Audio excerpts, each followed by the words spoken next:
अस्सलाम अलैकुम पाकिस्तान। उम्मीद है आप सब खैरियत से होंगे।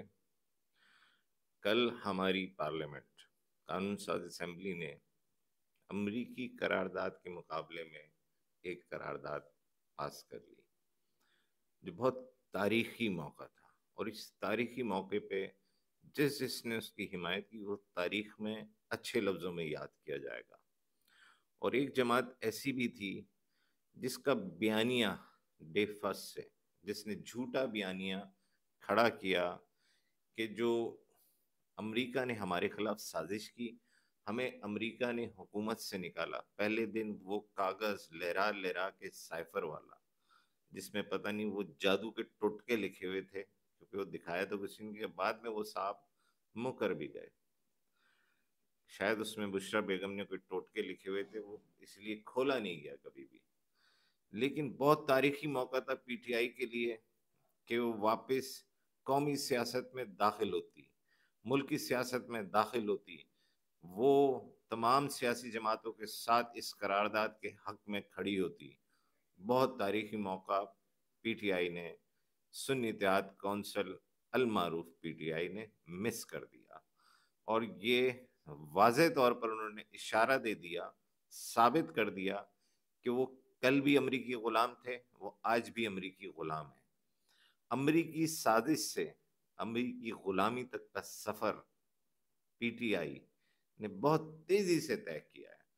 उनका सारा बयानिया यही था कि अमेरिका ने हमारे खिलाफ साजिश की, और अमेरिका के कहने पर हमारी हुकूमत अपोजिशन ने इस्टेब्लिशमेंट के साथ मिलकर गिराई। आज उसी अमेरिका के साथ वो वहां पर खड़े हैं। आज उसी अमेरिका की ऐवानों में वो पाकिस्तान के खिलाफ करारदादे पास होने पर भंगड़े डालते हैं। आज उसी अमेरिका में वो पाकिस्तान के खिलाफ चंद लोगों के साथ मुजाहरे करते हैं। आज उसी अमेरिका में वो पाकिस्तानियों के साथ आईएमएफ के दफ्तर के बाहर मुजाहरा करते हैं। तो वो पाकिस्तान के मुखलिस नहीं है। कौम को ये अब समझ आ गई है। बाकी कौम भी कल के बाद इस करारदाद, जो पाकिस्तान ने बहुत हिम्मत का मुजाहरा करा, जिसे कहा जाता है कि ये अमेरिका के बगैर कुछ भी नहीं करते हैं, उस पाकिस्तान ने अमेरिका की उस करारदाद को रद्दी की टोकरी में डाला, बल्कि अमेरिका के खिलाफ करारदाद भी पास करी और साफ और वाज़ेह पैगाम दिया कि हमारे मामलात में मदाखलत न की जाए।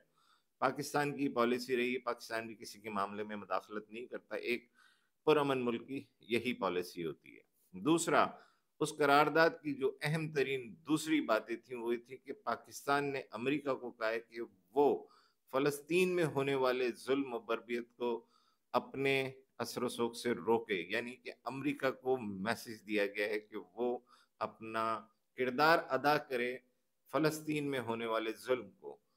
और इसी तरीके से पाकिस्तान ने कश्मीर के लिए अमेरिका को आवाज़ उठाने को बोला है। उस ऐवान ने, जहां पाकिस्तान के खिलाफ करारदाद अमेरिका में मंजूर हुई थी, वही ऐवान इसराइल के हक में भी करारदादे पास करता है। वहाँ 80% गलबा इसराइली हामियों का है, जिसको लॉबिंग की सूरत में हमारी पीटीआई हायर करती है। ये बहुत अफसोस का मुकाम है कि आज पीटीआई ने, कल जो गुज़िश्ता रोज पीटीआई ने वो मौका मिस कर दिया कि वो कौमी धारे में शामिल होती। उसने वाज़ेह पैगाम दिया है पाकिस्तान की इस्टेब्लिशमेंट को, पाकिस्तान की गवर्नमेंट को, पाकिस्तान की अवाम को, कि हम अमरीकी मुफादात के खातिर किसी भी हद तक जाएंगे, चाहे पाकिस्तान के खिलाफ ही क्यों ना जाना पड़े। यही पाकिस्तान है जिसने तुम्हें इज्जत दी है, यही पाकिस्तान है जिसने तुम्हें पार्लियामेंट में पहुंचाया है, यही पाकिस्तान है जिससे तुम तनख्वाहें लेते हो, यही पाकिस्तान है जिसके एक सूबे में तुम हुकूमत करते हो। बदतरीन हालात तुमने उस सूबे के कर दिए हैं। वो सूबा दहशतगर्दी का शिकार है, वो सूबा करप्शन का शिकार है, वो सूबा इंतहाई बहुत बुरे हालात में, ना उधर कोई तरक्याती काम हुए तुम्हारे 11 साल दौर में। जो तुमने उस सूबे के साथ जुल्म किया है, वो अल्लाह तुमसे जरूर बदला लेगा। इस अवाम का, ये मासूम अवाम कुछ नहीं कर सकती, तो ये अल्लाह पर भरोसा करने वाली अवाम है। ये अवाम का बदला अल्लाह तुमसे जरूर लेगा। वो सुबह जो 11 साल में बकौल तुम्हारे बड़े ईमानदार थे, बड़े जी तुम लोग रियासत मदीना के जो नारे मारते थे, तो वो सुबह एक मिसाल होना चाहिए था पूरे पाकिस्तान के लिए, नहीं पूरी दुनिया के लिए, कि यहाँ बड़े जी ईमानदार और रियासत मदीना के दावेदार लोगों की हुकूमत है। उस सूबे में किसी किस्म की तकलीफ नहीं होनी चाहिए, लेकिन उस सूबे के ही रिहायशी और पैदाइशी उस सूबे में रहना पसंद नहीं करते हैं। वो सिंध का रुख करते हैं, सबसे पहले वो सिंध के शहर कराची का रुख करते हैं, उसके बाद वो जाते हैं लाहौर, पंजाब का जो सबसे बड़ा शहर है लाहौर, वो उधर जाते हैं। वो अपने सूबे में रहना पसंद नहीं करते। इसका मकसद ये है कि वो बदतरीन हालात हैं वहां पर, वहां बदतरीन हुकूमत है। इस वजह से जो पाकिस्तानियों के साथ गुज़िश्ता रोज पीटीआई ने कर दिया है कि अमेरिका के खिलाफ करारदाद एक पास हो रही है, ये अमेरिका के साथ खड़े हो गए, ये इसराइल के साथ खड़े हो गए, ये भारत के साथ खड़े हो गए, ये कितना अफसोस का मुकाम है। और ये दावा करते हैं रियासत मदीना का, ये झूठा दावा था, ये फरेब था।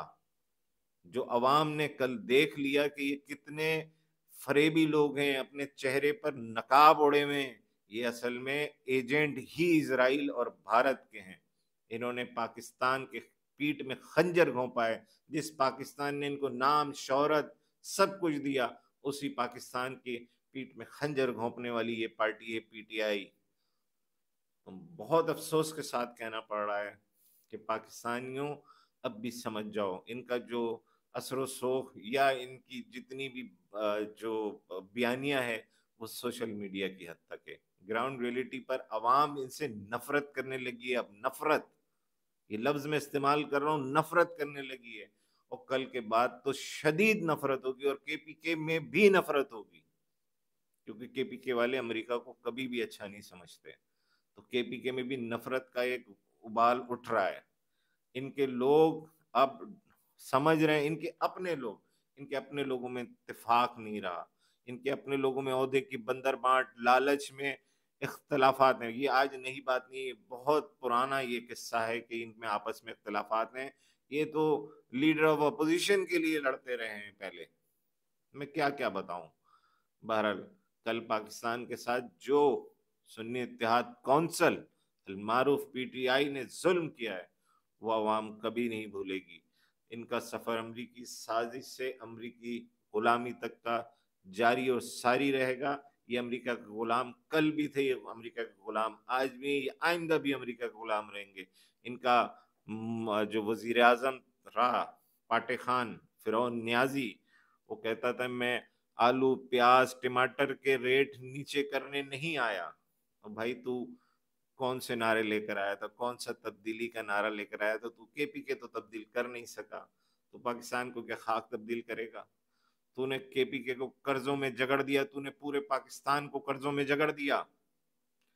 जब 5 से 7 रुपए यूनिट बिजली थी, तब तो बिल जलाता था जलसों में, है, और लोगों को बोलता था, सिविल नाफरमानी के लिए उकसाता था कि बिल नहीं भरो, महंगाई करी हुई है। जब 5 से 7 से 9 रुपए तक का बिजली के बिल का यूनिट का होता था, उसके बाद तेरे ही दौर में 22 रुपए और 23 रुपए तक यूनिट तक का बिल गया। तेरे दौर में जो महंगाई शुरू हुई है उसका तूफान आज तक सह रहे हैं। उसके बाद तूने आईएमएफ को जो स्टेट बैंक दे दिया तोहफे के तौर पर, अपना ससुराल की पता नहीं कोई जागीर समझ के तूने दे दिया। कौमें तब खड़ी होती हैं तब साथ होती हैं। तुमने कल साबित किया है, सुन्नी इत्तेहाद कौंसिल वालों, तुमने कल साबित किया है कि तुम पाकिस्तान से मुखलिस नहीं हो, तुम पाकिस्तान की तबाही के मुंतजिर हो, तुम पाकिस्तान में फसाद खाना जंगी के मुंतजिर हो। लेकिन मेरी कौम अल्हम्दुलिल्लाह जागी हुई है, वो पाकिस्तान को ना लीबिया बनने देगी, ना पाकिस्तान को इराक बनने देगी, ना यमन बनने देगी, ना शाम बनने देगी। हम सब एक थे, एक हैं और एक रहेंगे, सिवाय 7% हमजिन्स परस्तों के, जो इस वक्त सुन्नी इत्तेहाद कौंसिल और पीटीआई के हामी हैं इस मुल्क में, सिर्फ 7%। इंशाअल्लाह ताला इनको हम इस मुल्क से खुदेड़ कर निकाल देंगे इंशाअल्लाह ताला। हम ये बर्दाश्त नहीं करेंगे कि जो अमेरिका का यार है वो हम में, हमारी असेंबलियों में मौजूद हो। अमेरिका से हम बराबरी के ताल्लुकात चाहते हैं, लेकिन गुलामी नहीं कबूल करेंगे, कभी नहीं कबूल करेंगे।